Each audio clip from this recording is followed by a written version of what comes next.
everyone, welcome back to Here Apologetics. So glad to join us today. I'm back with Josh Yen. What's up, Josh? How's life? I'm doing well, thank you. It's been a crazy week and actually a crazy month so far following the Euros at all these unholy hours of the day, but it's all good. How are you doing, Zach?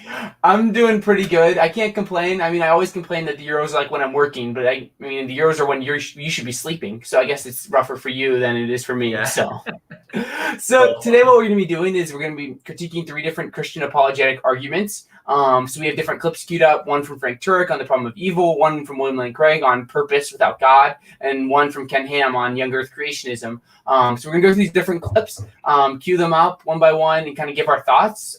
Josh and I probably aren't like completely aligned, so it should be interesting, especially with the Craig clip. I don't think we're going to agree, but that's the fun of it. And at least for me, like I see this as like a constructive thing where what we're doing is just critiquing these ideas, trying to like make our worldview better and understand reality better. So it's not like, oh, Craig debunked or Turk debunked or Ham debunked, because there's arguments, counter arguments. There's very smart people that can have all 3 of these. So Josh, do you have any thoughts before we get going?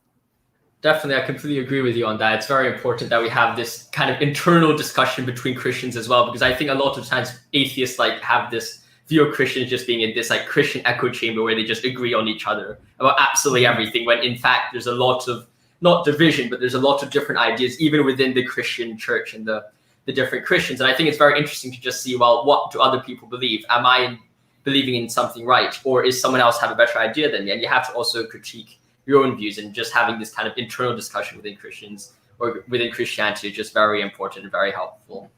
Mm-hmm. Yeah, I think that like all of us would agree, like us and people we're going to be like reviewing here or critiquing, like God exists, Jesus rose from the dead, like we'd all affirm that, and like Trinitarianism and these big things. But it's like on these other issues, that's where we might disagree. So yeah, it should be a lot of fun. So what we'll do now, if you're ready, Josh, is we're going to cue up the first clip, which is going to be Frank Turek talking about the problem of evil.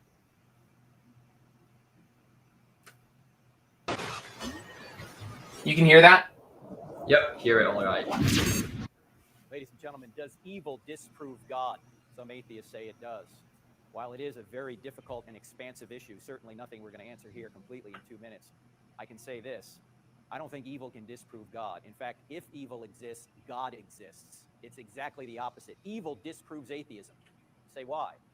Well, in order for evil to exist, good must exist. But in order for good to exist in an objective sense, God must exist.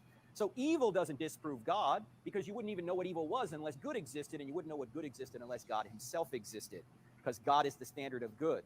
Evil doesn't disprove God. It may prove there's a devil out there, but it can't disprove God. Now, we can ask a lot of questions as why would a good God allow evil to continue? And that's what we do in the book, Stealing from God, Why Atheists Need God to Make Their Case. So if you want to go much deeper into that topic, you can. But the main point here is evil can't disprove God, because evil requires good and good requires God. In fact, C.S. Lewis put it this way. He said, the shadows prove the sunshine. In order to have shadows, you have to have sunshine. Oh, you can have sunshine without shadows, but you can't have shadows without sunshine. You can have good without evil, but you can't have evil without good. So evil doesn't disprove God.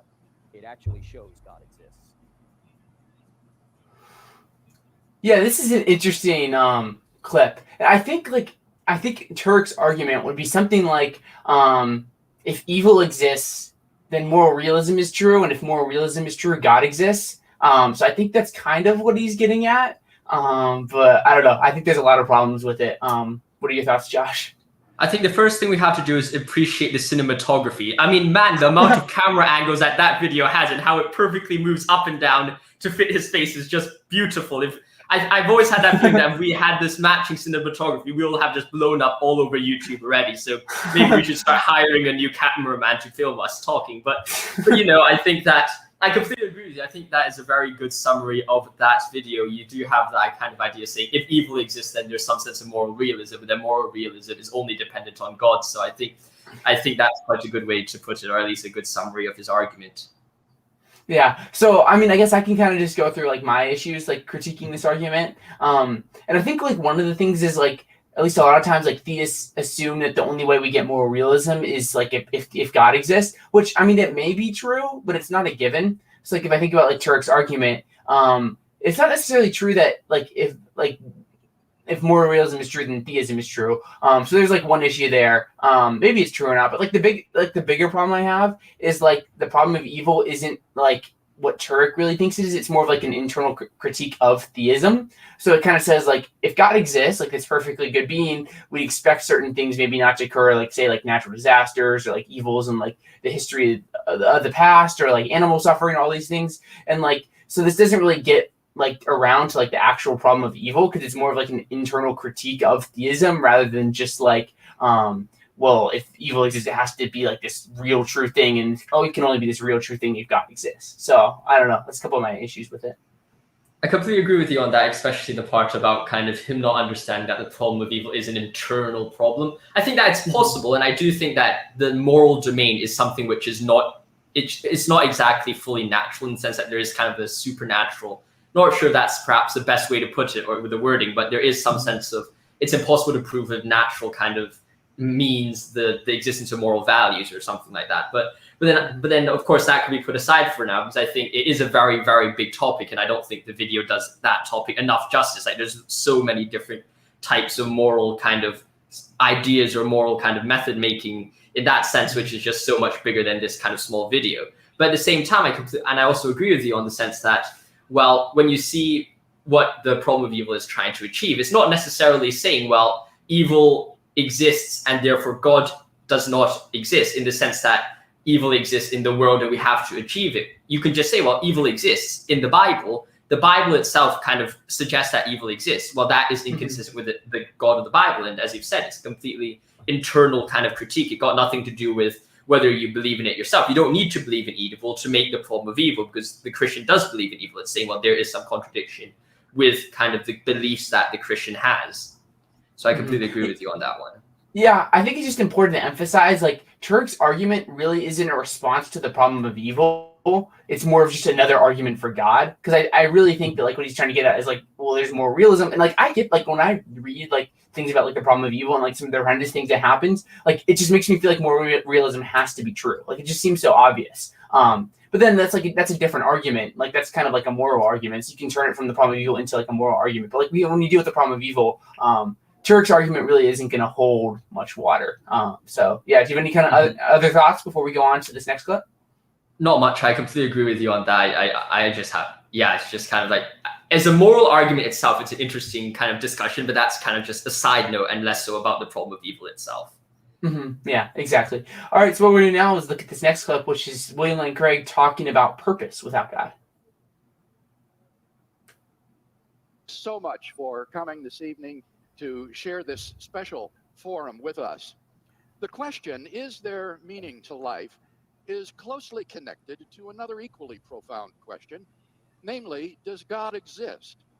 For if God does not exist, there is no transcendent reality. And so both mankind and the universe, as a result, are inevitably doomed to death. Like all biological organisms, each of us must die. And the universe, too, faces a death of its own. Scientists tell us that the universe is expanding, and everything in it is growing further and further apart. As it does so, it grows colder and colder, and its energy is used up. Eventually, all the stars will burn out, and all matter will collapse into dead stars and black holes.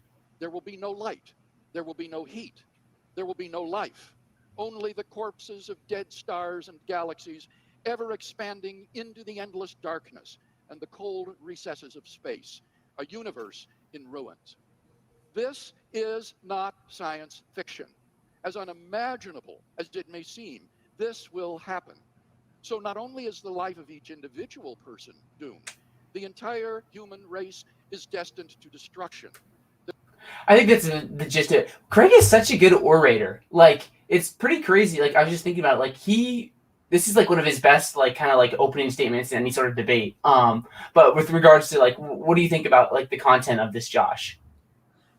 I think the content where he's picking up on is correct in the sense that I think it is very difficult, especially if you take into consideration who he is discussing it with, and mainly he's trying to counter Rebecca Goldstein instead of rebutting Jordan B. Peterson, but he's kind of critiquing the humanist kind of manifesto, or that humanist idea that man can find meaning and value through reason and empiricism alone. And I think that's a poor argument, because I don't think that the domain, or at least that the findings or the axiology of finding kind of meaning and value can be found in reality. And I think that Craig does this quite well in the sense that he's saying, well, if you look at reality, if you look at the physical world, let's not think that he's saying God is required or not, that like, you can put that away or put that on the side for now. If you just look at the physical world via science, can you find value and meaning there? The answer, I think, is no, and I think that's a very good argument from Craig. Of course, he does emphasize it even more with his beautiful oration. I mean, man, I could listen to the guy for hours, but like, at least I think the arguments are true. He just strengthens it with like his anecdotes and examples. Yeah, this is. I think like I partially like agree with like you and Craig, but I partially don't. Like I think in terms of like, well, like if atheism is true or something, then like we're all headed to like the universe running out of energy and stars and everything ends up dead. Like he's dead on there. Like there's no like I think it'd be very hard to argue that if atheism is true, there's some sort of like ultimate meaning. But I think the problem is, and a lot of atheists point that out, is like just because there's no ultimate meaning doesn't mean you can't find meaning, say in like this life, say in like having like a family or relationships or finding value in like your job or making the world a better place, at least temporarily. So that's like my kind of issue is like, yes, like it almost seems like he might be just like they might be talking about different things. Like Craig's like right that there'd be no like ultimate objective like meaning if atheism is true, but just because that's true, I don't think that means that like you can't find value in say like the everyday or like your life or your purpose, things like that, if that makes sense. So yeah. I think that definitely makes sense. And I think there, as you said, there is kind of a bit of a disconnect between what some of the humanists like to say and what Craig is kind of saying. Craig is arguing, is there any intrinsic value? Is there any intrinsic meaning to human life? And that might be no.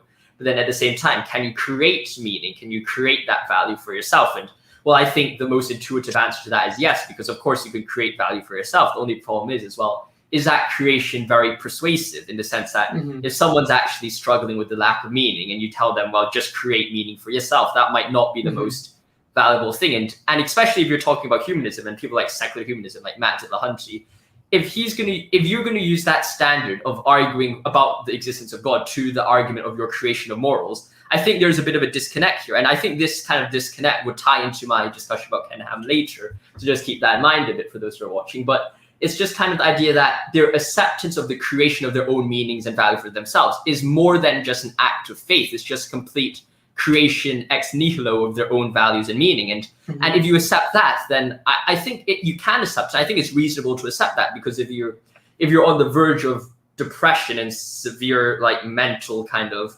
anxiety and you have to create your value to survive and really maintain an existence, a reasonable existence in this world, I think such an action is reasonable and is acceptable. Though I do think that if you look at it from a philosophical perspective, it's not satisfying in that sense, even though it's definitely reasonable kind of itself.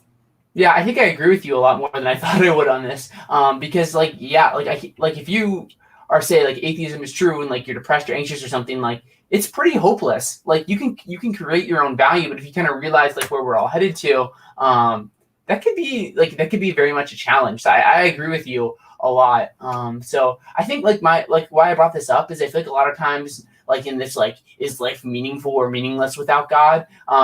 Like I feel like people just talk past each other a lot of the times. So that's like why I brought that up, because I think like the Christian theists when they make this argument is ultimately like a lot of times they like to talk about like the end game. Like there's no end. Like if atheism is true, there's no end. Like you don't live forever or anything like that. Whereas like if theism is true, you do. But then the atheists are like, well, let's talk about now. So I think that's probably like the issue and like why this gets brought up a lot. Yeah. And do you mind if you continue playing to the part of Nietzsche? Because I want to critique William Lane on his usage of Nietzsche there. Because I think, have you played that part yet, is it still on the clip? Do you know where it is? Is it coming? I'm actually not really sure. I think it's around 6 minutes or something, but I can't really exactly remember where it was. But I think that William Lane Craig does not fully represent Nietzsche in the way that is best kind of usage. And I don't think you need to actually you don't mind about putting it on, because basically what Nietzsche not what Nietzsche says, what William Lane Craig says is people like Nietzsche, Sartre, and I think it was Dostoevsky, there was a third example there, say that they admit that there is no meaning to life. And I would agree with him in the sense that they don't accept that, or at least Sartre and Nietzsche don't accept that there's intrinsic meaning in life, but then they at the same time are not as nihilistic as what William Lane Craig kind of presents them as, because we need to remember when we're reading Nietzsche, a lot of times when we're reading him under the lens of what people tell us to believe about him instead of what he's actually saying himself. There's a lot of people, when they say, well, who's the greatest nihilist philosopher? The first person that people turn towards is normally Nietzsche. When in fact, what Nietzsche was arguing was not that nihilism was a good thing, but in fact, in every single work that Nietzsche writes, he's saying nihilism is the biggest threat to humanity. And his critique of Christianity was in itself the fact that Christianity was a nihilistic religion. It wasn't that Christianity was saving people from nihilism. It was that Christianity ultimately led to nihilism. So the idea, I think, that William Lane Craig suggests that Nietzsche is like kind of promoting this sense of nihilism is wrong, because ultimately what Nietzsche says is, and I think it is an interesting thing to think about, and Feuerbach picks upon this as well a bit in his works, The Essence of Christianity. He says, well, Christianity focuses on the future, the eternal life, the immortal salvation in the future. But then at the same time, well, what about life in the now? Is Christianity a pure forsaking the physical life in favor of the eternal? Is that what Christianity is? And that's fundamentally the critique of Nietzsche and Feuerbach, because both of them are saying, well, you are giving up, you're nihilistic in the sense that you're giving up our current existence in the world today. And of course, there's a response to that and saying, well, God doesn't tell you to give up the physical world right now. What he's telling you to do is, well, you have to make the most of your physical world to prepare you for your relationship with God in the future. So I don't think that critique holds. But at the same time, it's too easy, I think, to just label all these Nietzschean philosophy and Sartre and just say they're all nihilistic. That's all wrong. I think that's too like a bit of a generalization of their philosophy. Yeah, I track a lot with what you're saying. But you ready to go to this final clip with Ken Ham? Sure, that sounds good. So I think now instead of critiquing William Lane Craig, we're going to defend William Lane Craig. So it should be fun. Oh, and you lost it. Some of you might have heard of Dr. William Lane Craig, who's research professor of philosophy at Talbot School of Theology, associated with Biola in California. Listen to what he said in 2009. How old is the world? Best estimates today are around 13.7 billion years or so. Now, this is good. You see, this is a position I can embrace, because there are people who will sit here and say, no, it's 6,500 years old. That is not a tenable position. I don't think it's plausible. The arguments that I give are right in line with mainstream science. I'm not bucking up against mainstream science and presenting these arguments. Rather, I'm going with the flow of what contemporary cosmology and astrophysics supports. Is there a contradiction? By the way, they always say science, mainstream science. The word science means knowledge. Observational science, operational science is what builds our technology. And we all agree on that. But when he's using the word science, he's referring to historical science, beliefs, knowledge concerning the past when you weren't there. This is a problem. I believe many of these theologians, many of these Christian academics do not understand science. They do not understand the difference between historical science and observational science. And then with William Lane Craig, it even gets worse. Because in 2013, this year, on I presume it was a podcast, it's an audio of him. Listen to what he says. Yes, I've seen a comparable statistic that says that over 50% of evangelical pastors think that the world is less than 10,000 years old. Now, when you think about that, Kevin, that is just hugely embarrassing that over half of our ministers really believe that the universe is only around 10,000 years old. This is just scientifically, it's nonsense. And yet this is the view that the majority of our pastors hold. It's really quite shocking when you think about it. I'll tell you what is shocking. I'll tell you what is embarrassing. That so many of our Christian academics like William Lane Craig believe in man's historical science and use that to reinterpret God's word and thus undermine the authority of the word of God. It's about time we stood up against that compromise. Awesome. And there's my soccer highlights. Josh, what are your thoughts on that? Well, the funny thing is that I raised this video because I rose it to critique both William Lane Craig and Ken Ham, because I think both of them dealt with the situation rather horribly. At first, I think since we were already critiquing William Lane Craig, we may as well go on continuing to critique William Lane Craig, since we're already on that kind of direction already. And I think that, and this ties into my previous point about accepting beliefs because they're so fundamentally important for your axiology, or accepting beliefs which are so fundamentally important for your existence. And in the same vein, I think it's too easy for people to just throw hate on people who are young earth creationists. And I think this is one of the situations where, I think you might disagree with me on this, and I think most people do disagree with me on this. But I do think that it is too easy for people to just say, well, these people are believing in what is not following mainstream science. They're just randomly believing in something based on pure blind reason. They're believing something which is completely irrational, incompetent. Did someone just say "you so sexy" in the comments? Nice. Anyway, are you just? That just popped up on the side. I was like, oh my gosh, what's going on here? But Okay. but essentially, continuing on our discussion about the kind of the young Earth creationists, I do admire in some sense the faith that and I'm not sure if using the word faith here is the appropriate word here, but I do think there is room and there is a place for the young Earth creationists, because I think they demonstrate something very valuable about the Christian faith in the sense that, or the Christian belief in the sense that, well, it doesn't really, like, what exactly is the most important thing about Christianity? Is it believing how old the world is? Do you go to heaven because of how old you think the world is? I don't think it is a biblical thing, and this ties into kind of the critique that Ken Ham goes against William Lane Craig. They're making such a big deal, I think, about an issue in Genesis. And I'm not saying that Genesis isn't important, because I think Genesis has a lot of value and things you can learn from it. But what I'm saying is, well, this is not a key central doctrine to what Christians believe in. Like, why are we picking so much fights over how old the world is when there's so much more important things for us to do? Like, on one hand, you see William Lane Craig calling the young Earth creationists an embarrassment. And on the other hand, you see Ken Ham and them calling William Lane Craig an embarrassment and just unintellectual and stuff like that. I'm like, you guys are meant to be brothers in Christ. I mean, you might have different beliefs. I have different beliefs with William Lane Craig. I have different beliefs with you. But I don't go around calling you an embarrassment or unintellectual, dishonest person because, well, these things aren't, I don't call you a heretic because these things are not central tenets of the Christian faith. In the same way, I don't think creationism is a central tenet of the Christian faith. And as a result, I don't see why people hold so much significance on how old the world is. I'm not sure if it's just because I grew up in a Chinese culture and we don't really worry too much about tiny details. That's like a part of what we kind of are brought up to believe. And maybe you have like a different view about it, but I'm just interested to see how you kind of think about it, I suppose. Yeah, I mean, it's tricky because I never like calling other people an embarrassment. I try to be as friendly as possible. So in a sense, I agree with you. I love Craig's work, but just calling young Earth creationists calling young Earth creationists an embarrassment is kind of harsh. And then the fact that Ken Ham does it too is just disappointing. And I think my biggest problem is I think it's when we make these non-central issues central issues.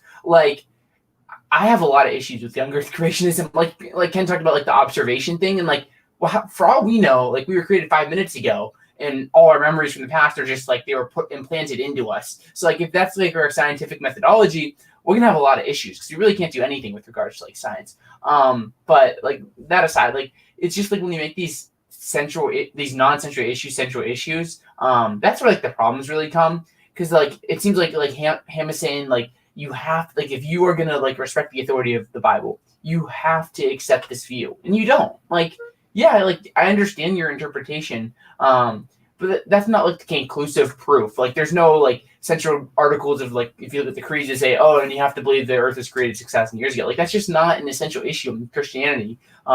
So we should talk about it. You have the whole Calvinism debate, or when is the rapture, these things. But these aren't central issues, so we should draw our line in the sand and say you can't come over here. Or if you don't agree with me, then I'm cutting you out, basically. So that's my main issue with what Ken's saying here. I completely agree with you on that, and I do have a bit of an issue about the idea of Ken Ham's use of kind of history. I think I can't exactly remember what terms he used, but then in his discussion about Bill Nye, he used two types of different histories. One was observational history, and the other one was history about the past or something like that. I'm sure this is not the vocabulary he used to describe it, but something along those lines. And you're well, on that basis, what exactly can you as you said, what exactly can you possibly know about anything? Most of our understanding about the history of the world are from things which aren't directly written about, or you don't exactly observe it. I mean, our belief that aeroplanes were created by some brothers in the USA, or my history is horrible about that, but or the idea that Greeks existed, that's not like observational history stuff. That's like you see manuscripts written by different people in the past, and that's like a very valuable way of knowing things. Like there, you have to take into consideration the entire spectrum of ways you get knowledge, and that's the same goes with atheism. That's the same with secular humanism. That's the same with Christianity. You cannot constrain your knowledge to only one form of learning knowledge. You can't just, in the case of secular humanism, you can't just constrain yourself to empiricism and reasonings, that's not sufficient. When it comes to Christianity, you can't just say, well, let's just look at the most literal interpretation of the Bible. And even what on earth does literal interpretation of the Bible actually mean? Does it mean reading it as exactly as it is? Or does it mean that getting at what the writer intended it to mean? For example, if I read a poem, maybe it's William Blake's tiger. It's like tiger, tiger, burning bright in the forest of the night. Does he actually mean that God is a literal tiger crawling and creeping around inside a forest at night? That's probably not what William Blake is trying to say. But then you could take it completely literally, but also understanding its metaphorical and allegorical nature as well. So in each situation, like there's so much more ways to get knowledge than just this kind of observational understanding, which seems to just completely go against himself, because I don't think Ken Ham himself would say, well, we can observe absolutely all our forms of knowledge about religion. A lot of our understanding about God isn't about what we observe. It's about what we get from philosophy, what we get from metaphysics, what we get from metaethics. These things are all very different from just the only observational thing as well. So I think it's very wrong for us to just limit ourselves to only one way of learning stuff. There's a lot of ways to gain different knowledge and ideas. Yeah, I think I'm on the same page as you. It's just like, once again, it's just frustrating when people make non-central issues central issues. Like the creation debate, like that should just be an in-house conversation. We can reasonably disagree and love each other regardless of what we believe. And like I may have like a lot of issues with like a young Earth creationist view. Like I still respect them and love them, and I hope they have the same for me. So like as Christians. So yeah. I'm quite curious about that, because I mean, we don't have that much of a young Earth creationist kind of narrative or debate in Hong Kong where I live. And so when I first heard this, I was like, what's going on? What's gone wrong here? And I'm just wondering from your perspective, like, do you think that the focus on this young Earth, old Earth, or I don't even know what the different interpretations of the Bible for the Genesis are called, but young Earth, old Earth, you got what I mean? Kind of these things, is it mainly brought up because of the atheist critique of Christianity, or is it just brought up inside the Christian school itself? Like, where did it actually come from?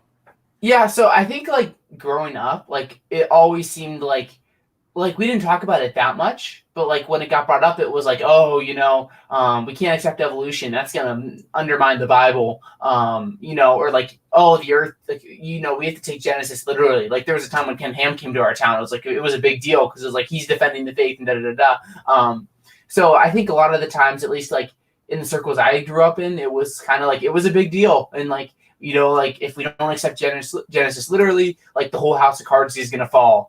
We have to fight it to our last bit. So yeah, I mean, I think it was a different culture growing up, and like luckily, like I didn't really fall into that, and like there was a time where I was like, oh well, creationism has to be true, but then I kind of realized, well, no, it's just one interpretation of Genesis. So yeah, that's kind of like my perspective on it. So I think it's a lot different than yours is, Josh. Yeah, that's a very valuable insight, because I just never got in my head around how or why the entire thing came to be. I was just looking at this and I'm like, what exactly has gone like what's exactly gone wrong here? I suppose it's kind of like I was looking at American football as a guy playing rugby, and I'm like, what exactly is this? Like people are wearing helmets now. What's going on with rugby now? And so like I guess it was just kind of new to me, I suppose. Yeah, I mean it's different, and I think that's something cool but challenging. Is like we all come from like cultures, like you've been in Hong Kong literally 12 hours across the time zone right now. Like you have a lot different life experiences than I do. But we still have like this gospel that unifies us. I think that's something really cool about Christianity. That's the end of our clips, Josh. Do you have any kind of like last thoughts or things you want to say before we start to wrap up here? I think we could end off with kind of like what you said with like the unity and the beauty of Christianity. I was looking at this statistic recently, and it's about like how exactly are religions kind of distributed around the world. And I haven't done much empirical research into what exactly or where the sources of this clip I saw came from, but I think it seems quite true, at least from my understanding of history and my understanding of like kind of how the world has been developing over the last 100 years. It's the idea that, well, Muslims, where do they most happen? You see this map, and then it's like mainly the Muslims all are in Middle East. There's some in America, of course, there's some around the world, but they're mainly in the Middle East. Some are in Mongolia as well. And it's kind of centralized in certain areas where it's just there's a significant percentage of Muslims and then there's only tiny percentages scattered across the world. Same goes for Buddhists. There's loads of Buddhists in China. There's loads of Buddhists in like Japan. And then of course you could say there's some, the Japanese Buddhism is a bit different from like Chinese Buddhism, but whatever, they're kind of all in the Buddhist bracket. And then Hinduism is the same. They're mainly focused in Thailand or India. But then you see Christianity and it's like, it's spread out all around the world. It's not just people in America. Like a lot of these narratives like to say, well, all these Christians are just these like white Anglico-American kind of Protestant Christians just stuck up all together in this kind of privileged system in America. Like that's like just a false narrative. There's loads of Christians in Africa, and I think I've probably raised this anecdote before, but one of the strongest Christians I know is a guy living in Africa who could barely put 3 meals on his table every day. And then there's people in like China, there's people in Hong Kong, there's people down in Australia, there's people all around the world which all believe in Christianity, and it's a really balanced proportion all around the world. I think that looking at this unity is just so beautiful because that's exactly what we want to see, and that's exactly what's so beautiful about Christianity is that no matter how far you are, how different you are from people, I mean, give me like 2 years ago and told me I'll be discussing with some guy from Zach in America about philosophy of Christianity. I'll say you're mad, but I mean, here we are. That's just so beautiful. It's how it unifies people. And that's why I think it's so important to like respect each other as Christians and just, yes, there are central issues which are very important that we defend. There's also differences, disagreements, but then we can respect each other and discuss and build upon these disagreements to build a more beautiful kind of community. And that's also a very valuable kind of thing to look at for Christianity. Just so beautiful. Yeah, I mean, I just googled like the countries with the most Christians, and the top 5 are like the USA, Brazil, Mexico, the Philippines, and Ethiopia, and that's like 4 different continents represented. So yeah, I totally echo what you say, Josh. Well, it's been a lot of fun. I hope everyone listening found this constructive. Things like that. I hope we appreciate it a lot if you tuned in. Josh, do you want to kind of like plug in any of your stuff before we wrap things up here? Yeah, I mean, you can go check me out at Apologetics for All. It's a kind of a channel that I'm running recently. I've been doing a lot of discussions about secular humanism and different stuff like that. So if you're interested in kind of stuff like secular humanism, Dostoevsky and stuff, make sure to go check it out. And also, yeah, that's kind of all the stuff. Thanks for watching, and that's kind of all for me. And yeah. Yeah, thank you everyone who tuned in today. It's been a lot of fun. Hope you found this video constructive. If you have any thoughts, always feel free to like leave a comment or anything like that. And to Dave, Zavar, Bram, everyone else who tuned in, we love you. We appreciate you. And yeah, and if you enjoy the channel, always be sure to subscribe if you're new. Leave a like, leave a review. That always helps. And then if you enjoy the channel, you can become a patron at patreon.com/Apologetics for a little $1 a month. It always helps. But yeah, it's been real. Josh, thanks for tuning in one last time. Good luck staying up all night watching the Zero Cohort Finals. Thanks a lot, mate. Have a good one, everyone.